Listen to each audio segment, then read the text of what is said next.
ఈరోజైతే morning లేవడంతోనే day అంతా హడావిడిగా అయితే స్టార్ట్ అయిపోయింది. ఇంకా పనులన్నీ ఫాస్ట్‌గా చేసుకొని ఇక్కడ నేనైతే ఫ్రెష్ అయిపోయాను. ఈరోజు ట్యూస్డే కాబట్టి ఇంకా పూజ అయితే చేసుకోవాలి. డైలీ నార్మల్‌గా దీపం అయితే పెట్టుకుంటాను. ట్యూస్డే రోజు ఖచ్చితంగా దేవుడి గదంతా నీట్‌గా శుభ్రం చేసుకొని పూజ అయితే చేసుకుంటాను. పూజ తర్వాత వంట అయితే స్టార్ట్ చేశాను. ఇంకా లంచ్‌లోకి వచ్చేసి ఈరోజు దొండకాయ ఫ్రై ఇంకా పప్పుచారు అయితే చేద్దాం అనుకున్నాను. మా వాడికి లంచ్ కూడా పంపించాలి.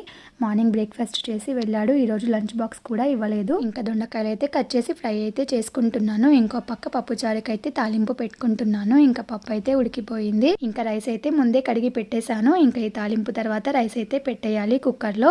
మీకు దొండకాయతో ఎలాంటి రెసిపీ చేస్తే నచ్చుతుందో కామెంట్ చేయండి. చాలా మంది దొండకాయని ఇష్టపడరు. ఇంకా నా పనులన్నీ కంప్లీట్ చేసుకునే లోపు మా చిన్నోడైతే నిద్ర లేచేశాడు. వాడికి కూడా లంచ్ టైం అయితే అయిపోయింది. ఇంకా లంచ్ అయితే పెట్టేయాలి. ఇక్కడ వంట అంతా అయిపోయిన తర్వాత కిచెన్ ప్లాట్ఫామ్ అంతా ఒకసారి నీట్గా క్లీన్ అయితే చేసుకుంటాను. ఈ వీడియో నచ్చితే లైక్ చేసి మన ఛానల్ని సబ్స్క్రైబ్ చేయండి. Thank you.